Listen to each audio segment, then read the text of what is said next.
el año pasado, en una semana, por ejemplo, se presentaron en Cali 3 casos de asesinatos de mujeres en moteles de la ciudad. Simplemente contarnos es que el hombre la maltrataba, ella se separó, luego volvió con él o no quiso volver con él y un día la buscó y la agredió hasta que la mató. Una mujer de 30 años fue brutalmente golpeada. Es que hay una tendencia a maximizar los hechos de violencia. Los medios de comunicación, los periodistas, somos el cuarto poder. 4 guerrilleros muertos. Entonces ya los medios no hacen el escándalo que deberíamos hacer cada que muere una persona. Tenemos que hablar de lo que pasa en nuestro entorno. Yo creo que lo que hay es una banalización de la violencia. El rol y la participación de los medios no ha sido la más positiva.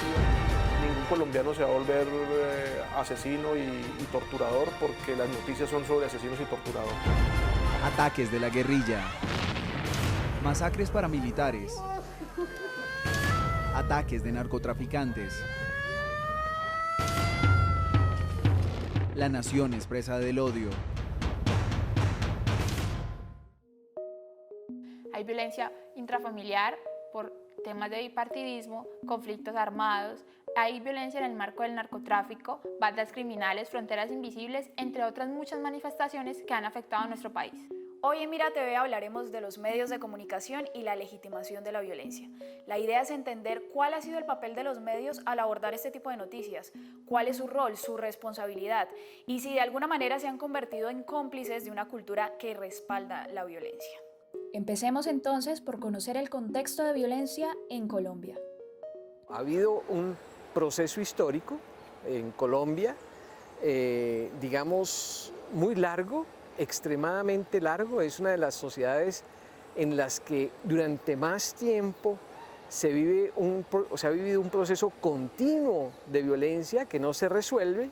El asesinato de Jorge Eliezer Gaitán partió la historia de Colombia en dos, o sea, con solo ese hecho se habla del antes y después del 9 de abril del 48, cuando nacieron las guerrillas, los grupos insurgentes y comenzaron a mutarse en otros tipos de violencia en el territorio nacional. Una de las maneras de dividir en periodos la historia de Colombia es de acuerdo al tipo de violencia, la violencia de los años 30, la violencia, es decir, las guerras como la guerra de los 1000 días,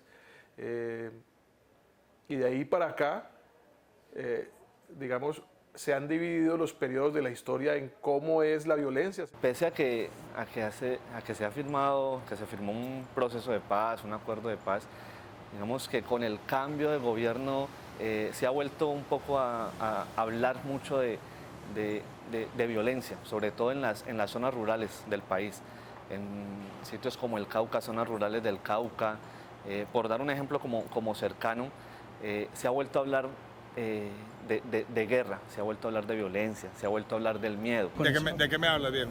El delito del hurto, por ejemplo, el delito que acosa ciudades capitales, Bogotá, Cali, Medellín, así como el homicidio, por lo menos la ciudad de Cali, una ciudad que registra más de 1000 homicidios al año, y 1000 homicidios en una ciudad, o sea, es de no creer. El panorama de seguridad y violencia en Cali en los últimos 4 años ha tenido una evolución. El indicador de homicidios ha tenido una tendencia a la baja sustancial.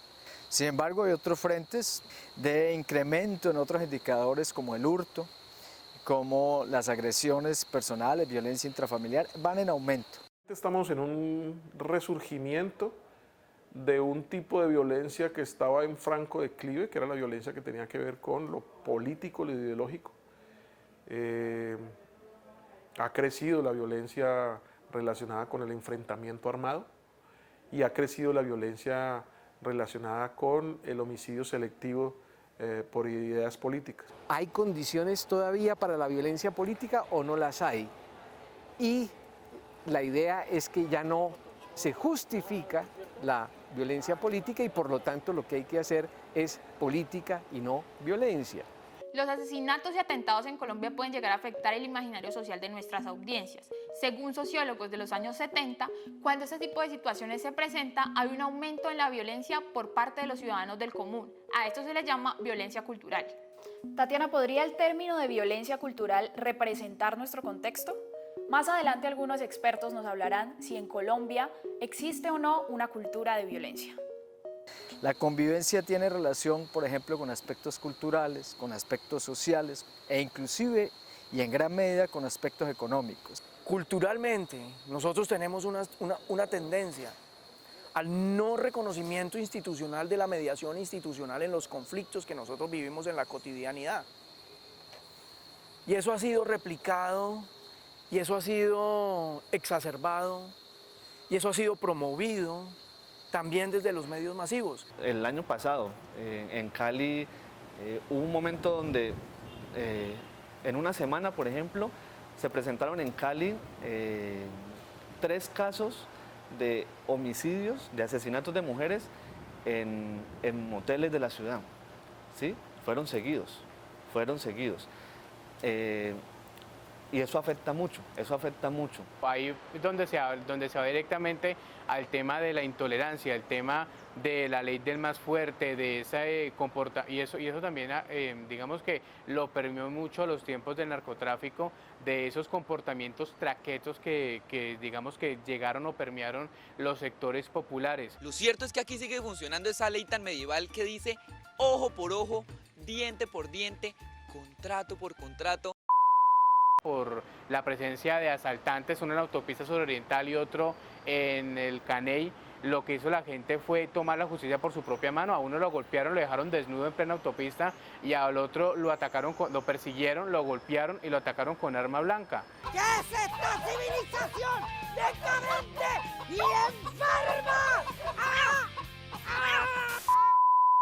La de nosotros es una cultura violenta, entre comillas, por así decirlo, pero producto de la violencia de la que todos hemos sido víctimas en algún momento. Hay que romper esos estigmas y esos paradigmas cuando hablamos categóricamente, por ejemplo, de ese término, cultura de la violencia, sociedad violenta. Lo que tenemos son determinantes, que si se modifican, es muy probable que mejoremos esas condiciones de convivencia. Indudablemente, yo creo que en Colombia podemos hablar de una cierta cultura, entre comillas, en la cual la violencia aparece como el mecanismo apropiado para resolver un problema. Como dijo Ana María Ochoa, las crisis en este país son el pan de cada día. Siempre se encuentra uno un hurto por aquí, un asesinato por acá o terrorismo. ¿Quién sabe? Porque aquí funciona lo de Songo le dio a Borondongo, Borondongo le dio a Bernabé, del mismo modo en el sentido contrario. Porque para eso sí somos creativos. Ya luego está uno al otro día comiendo café con pan en la casa como si no pasara nada. Frente a este contexto, la pregunta ahora es, ¿será que normalizamos la violencia? Una mujer embarazada fue asesinada en un motel en el atentado. Otra persona que la acompañaba resultó herida. Se tiende a normalizarlo, se tiende a que cada día un hecho de violencia se vea como cotidiano, por así decirlo. Y eso pues obviamente también obedece a que cada día tenemos que, como periodistas, como medios de comunicación, referenciar hechos violentos. Entonces llega un momento en que se vuelve paisaje. Yo caí en eso también, he caído en eso. Es de simplemente contar, no, es que el hombre la maltrataba, ella se separó, luego volvió con él o no quiso volver con él y un día la buscó y la agredió hasta que la mató. Había que buscar y se estaba volviendo normal. Entonces se está volviendo normal escuchar ese tipo de situaciones 2 veces a la semana o 3 veces al mes. Tenemos que hablar de lo que pasa en nuestro entorno, de lo que pasa en nuestro país, de lo que pasa en nuestra ciudad. El todo es saberle dar manejo, saberle dar un manejo en cada medio. Yo creo que lo que hay es una banalización de la violencia, en primer lugar, ¿no? ¿Sí? Es decir, hay una mujer que muere en un motel. El problema es que ahí ocurrió un feminicidio. Y el problema entonces de fondo son los fenómenos de los feminicidios en Cali. Corremos el riesgo que lo común se vuelva lo normal. ¿Sí? Lo normal no es que haya muchas masacres. Sin embargo, es tan común, está tan hipertrofiado lo común de eso, la repetición, que finalmente se vuelve normal. ¿Sí? Y se vuelve normal primero para los medios, que comenzamos a dejar de cubrir. El problema no es cubrir mucho, el problema es cuando dejamos de cubrir. El problema es cuando se volvió normal la muerte del asesinato pues, de líderes que protegen los derechos humanos, ¿cierto? han matado 200 tantos. Y se está volviendo normal. Es tan común que se está volviendo normal y entonces ya los medios no hacen el escándalo que deberíamos hacer cada que muere una persona. Para los gustos, los colores y las diferentes opiniones de los expertos se contrastan, pero hay algo evidente, el exceso de violencia en el país, que se ve reflejado en el reporte de la ONU, que para algunos sectores es una chambonada, que está sesgada y que solamente atenta contra el buen nombre del gobierno colombiano, que se jacta de decir que solamente hay 820 homicidios a lo largo de este año. Una bobadita. Sí, César, hay factores como el poder, la distribución de la riqueza, la intolerancia que siguen causando estos hechos de violencia en el país. Aquí parece que no hay espacio para la diversidad, en un país que irónicamente es pluriétnico y multicultural. Catherine, ahora bien, preguntémonos de qué manera hablamos de estos temas. Pues es claro decir que en muchas ocasiones los medios de comunicación orientan a las sociedades sobre el tipo de información que deben consumir. Ya regresamos a Mira TV. Vamos a un pequeño corte de comerciales y a continuación algunos expertos nos hablarán del papel de los medios de comunicación en nuestra sociedad. Terminan cayendo inclusive en el amarillismo. Que el rol y la participación de los medios no ha sido la más positiva y la más proactiva.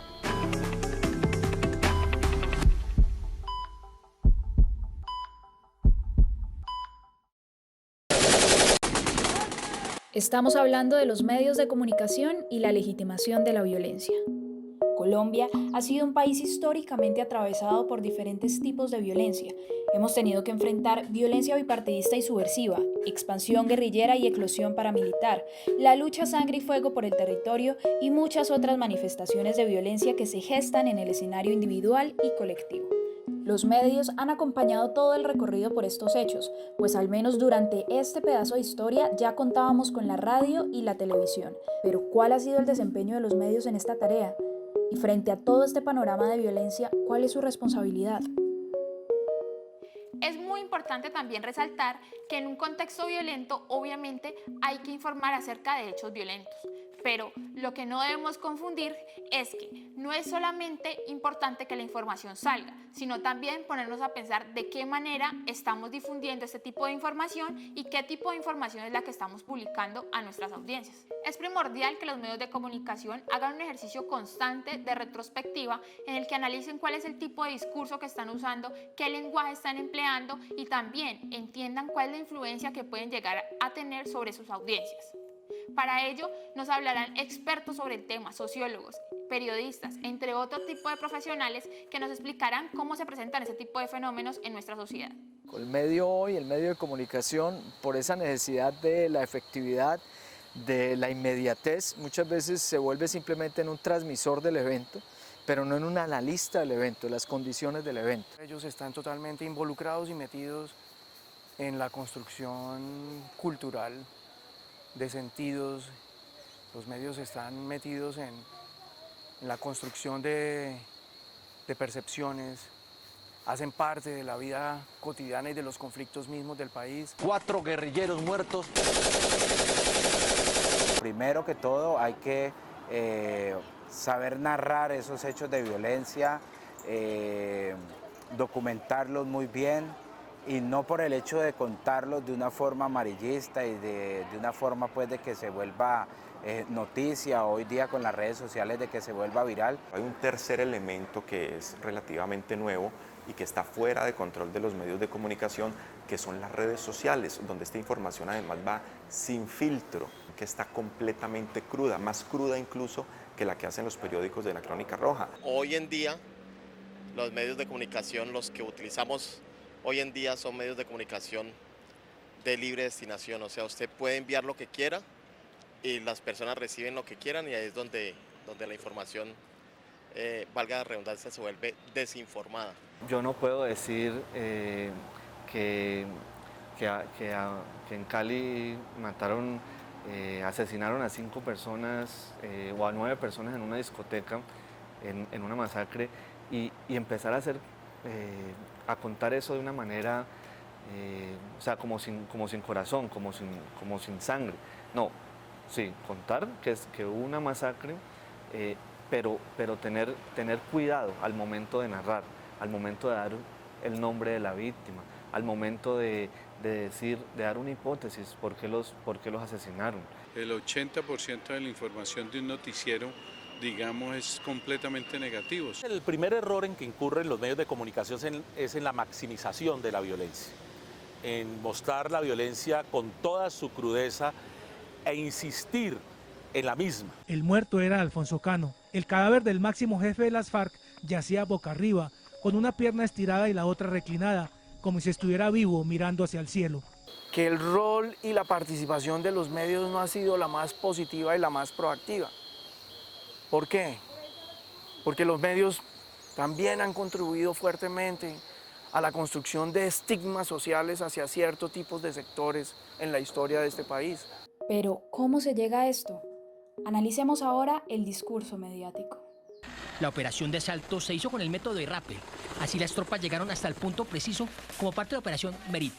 Allí se inician los combates que dejan hasta el momento 10 guerrilleros muertos y 3 heridos.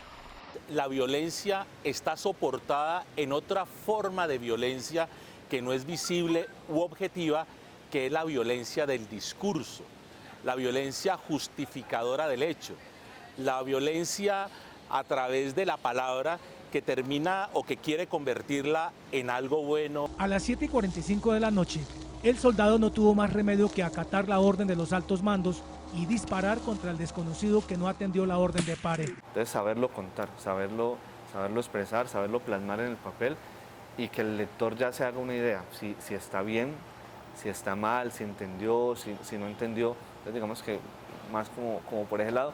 Y es la responsabilidad, ante todo tenemos una responsabilidad. En el caso, por ejemplo, de los medios amarillistas, se construyen siempre muchos relatos en función de un discurso que es muy emotivo y esa emotividad quieren causarla a partir de elementos muy gráficos en los crímenes o los fenómenos que están cubriendo. La verdad, pues, el amarillista muchas veces es el mismo consumidor, o sea, el mismo televidente, que les gusta ver sangre, les gusta ver problemas, que cuando hay una noticia buena dicen, pero ¿qué pasó? ¿Por qué no muestran lo malo del país? Los medios de comunicación interpelan al sujeto, en primer lugar, a través de su emocionalidad.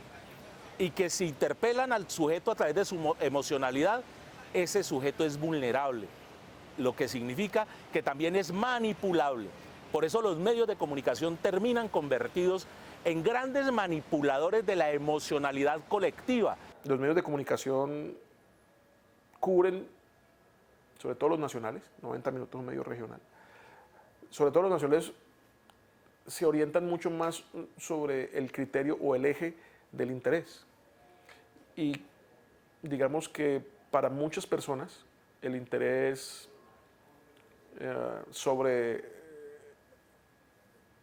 la actividad violenta es mayor que el interés sobre notas que no tienen esa relación. A mí me parece que siempre tiene que utilizar un lenguaje de respeto, de cierto tacto y también pues obviamente hasta dónde te dejan llegar incluso las mismas familias de las personas que son víctimas de estas situaciones o hasta también pues obviamente pues también hasta las mismas autoridades, por decirlo así. Pienso yo que siempre hay una intención, es obvio, y es generar impacto. Escribir un relato facilista como tipo Hollywood, ¿no? Entre superhéroes y villanos, pues lo que hace sencillamente es ignorar una serie de fenómenos sociales de fondo que alimentaron la violencia desde los inicios de la violencia en este país y que la están alimentando ahora y la seguirán alimentando, ¿sí? En parte hasta que no demos una discusión más honesta, más fuerte y desde los medios de comunicación. Amante del arte, recorrió el mundo financiado por la ilegalidad. Regresó a su hogar siendo un hombre millonario. Sin embargo, el secuestro y posterior asesinato de su padre a manos de la guerrilla le cambió la vida. Juró que el resto de sus días los dedicaría a exterminar a los responsables. Mientras tanto, vamos a seguir con hechos noticiosos. Murió alias Popeye, jefe de sicarios del cartel de Medellín. Por algo le habrá llegado, ¿no? Por sicario seguro. Por otro lado tenemos que fue asesinado un exguerrillero de las FARC brutalmente en el Caquetá. Yo hubiera puesto en el titular el nombre del muerto, al menos. Pero pues Bueno, uno pone guerrillero y eso llama más la atención de la gente. Eso sí, yo sé clasificar los asesinatos y este sí fue bastante brutal, ¿oyó? En este fenómeno hay un elemento muy importante que se presenta no solamente en los medios de comunicación, sino también en el discurso político. Este elemento es el recurso de lo punitivo. Los medios de comunicación sensibilizan a sus audiencias. Posteriormente, según aseguran expertos, se hace un llamado a las autoridades para que hagan uso de su poder sobre quienes agreden. Y como resultado, tenemos a unos espectadores que están impresionados y susceptibles, que desean protección, y de esta forma crece una demanda de seguridad ciudadana. ¿Será que este tipo de cubrimientos promueven la aceptación o legitimación de la violencia? Veamos ahora qué impacto tienen los medios de comunicación en las audiencias. Cuando ocurre un hecho de cualquier naturaleza, un hecho violento, y ese hecho violento comienza a circular, por ejemplo, en las redes sociales, o es transmitido a través de los medios de comunicación sin ningún contexto, pues eso permite que ese tipo de violencia interpele emocionalmente al auditorio y que ese auditorio desde su emocionalidad termine aprobando esos hechos de violencia.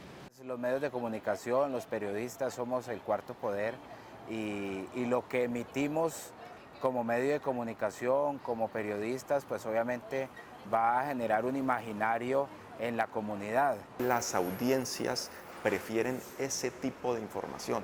La gente va detrás de la información amarillista y sobre todo detrás de la crónica roja, o lo que antes era la crónica roja, que era información trabajada por periodistas, pues ahora la gente la está viendo cruda y casi que en vivo y en directo. Hay una exigencia para las audiencias, no desde los medios, sino desde la sociedad misma, y es que las audiencias se deben preparar, deben ser críticas frente al mensaje, frente al medio. Las ideas que había inicialmente de los estudiosos de los medios de comunicación era que los consumidores de medios de comunicación eran pasivos. Y no es así, el consumidor asume un rol activo frente a los medios, ¿sí? Y acepta o no acepta, denuncia o no denuncia. Los medios y los periodistas del mundo contemporáneo, para el caso de los colombianos, tienen que hacer un esfuerzo extra, tienen que pensar en responsabilidades adicionales que tienen al estar en un contexto como el que nosotros vivimos. Que por la exposición a notas violentas no vuelva violento. Eso no lo ha podido demostrar absolutamente nadie, ningún científico social lo ha podido demostrar. Ningún niño se va a volver asesino porque ve un videojuego, que es la misma discusión que hay ahora, ni ningún colombiano se va a volver asesino y torturador porque las noticias son sobre asesinos y torturadores. Los medios en un sentido amplio, digamos, las redes de comunicación forman sentidos. Y al formar sentidos, no hay sentido sin acción, entonces forman conductas. Transmitir lo que pasa realmente en el país también es importante, pero se debe hacer sin sesgo, se debe hacer sin deformar la realidad. Es de parte y parte. Hay parte de que nosotros nos volvimos muy amarillistas y todo nos gusta la violencia, el maltrato, o sea, como que muchas veces eso como que si fuera llamativo. Estas fueron algunas de las opiniones de las personas acerca de este tema. Y nosotros nos tenemos que dar una escapadita a Loaida Merlano, porque al regresar tenemos mucha más información. Necesitamos a quién contarle. Pero no todo se puede para recoger audiencias. Los medios de comunicación siempre han favorecido a quienes tienen el poder y la hegemonía. Si hay una nota positiva en las regiones, esa nota no sale en un noticiero nacional.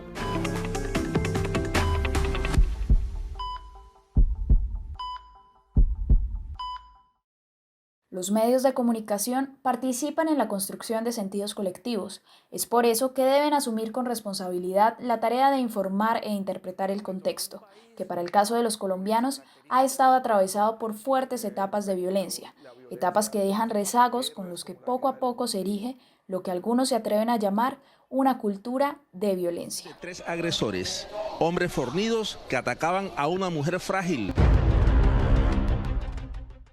Ahora bien, ¿dónde quedan las audiencias? Pues el papel de las audiencias también es fundamental.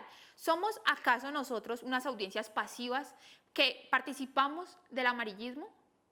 Pues lo cierto es que el periodismo responsable debe modificar las dinámicas e impulsar a los medios de comunicación a una democracia, a un respeto y a una independencia. Implícita o explícitamente, consciente o inconscientemente, los medios de comunicación siempre han favorecido a quienes tienen el poder y la hegemonía.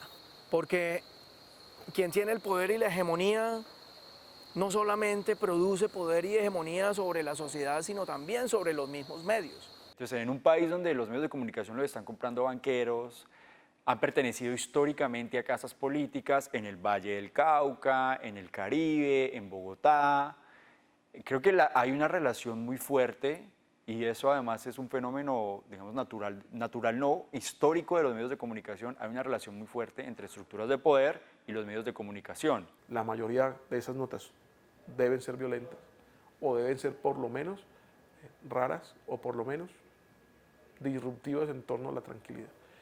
Si hay una nota positiva en las regiones, esa nota no sale en un noticiero nacional. Entonces digamos que esa es como la lógica de lo nacional. Los medios definitivamente tienen condiciones tecnológicas, de lenguaje, profesionales de mayor alcance, que les permiten hacer parte de la construcción de agendas diarias, de definir qué es lo relevante y lo importante, de establecer aquello que es legítimo y creíble, de proponer criterios de aquello que está bien o mal hecho, de aquello que es positivo o negativo para una sociedad. Evidentemente los noticieros, tanto en lo digital como en lo análogo, lo tradicional, necesitamos audiencias, necesitamos a quién contarle. Pero no todo se puede para recoger audiencias, no todo es válido para el like, para los seguidores, para los amigos, no todo es válido. Yo creo que hay algunos medios de comunicación en la prensa escrita, en la televisión, en la radio, que hacen una tarea profesional bien hecha, y que juegan un papel positivo al presentar públicamente esas situaciones. Pero existe también, en el otro lado, medios de comunicación amarillos, usan los medios en un sentido que yo diría es negativo, y es casi que mostrando, justificando, de hecho, el uso de la violencia. Los medios de comunicación son el cuarto poder, por ello son un factor muy importante en las sociedades, pero en nuestro contexto colombiano pueden llegar a hacer daño, puesto que se están convirtiendo en legitimadores de la violencia. Con todo esto podemos decir que el papel de los medios es fundamental. Estamos pasando de la muerte al espectáculo con una facilidad alarmante. El muerto al pozo y el vivo al gozo. Y si al muerto los medios le endilgan un par de pecados, con mayor razón se justifica el asesinato. El desempeño de los medios frente a esto se puede marcar en dos de las estrategias de manipulación mediática de Chomsky. Una, crear problemas, después ofrecer soluciones, como cuando se exacerbó la violencia y el terrorismo para luego ver a los paras como un mal necesario. Dos, usar el aspecto emocional mucho más que la reflexión. Medios atiborrados de violencia expresada gráficamente sin ningún tipo de contexto, ni causas, ni origen, que sensibiliza a las audiencias y nubla la razón. Y con esto se desdibuja la responsabilidad del Estado frente a estas problemáticas sociales y culturales, que se deben abordar desde la estructura, sobre todo porque este ha sido un país, como muchos analistas lo mencionan, con mucho más territorio que Estado.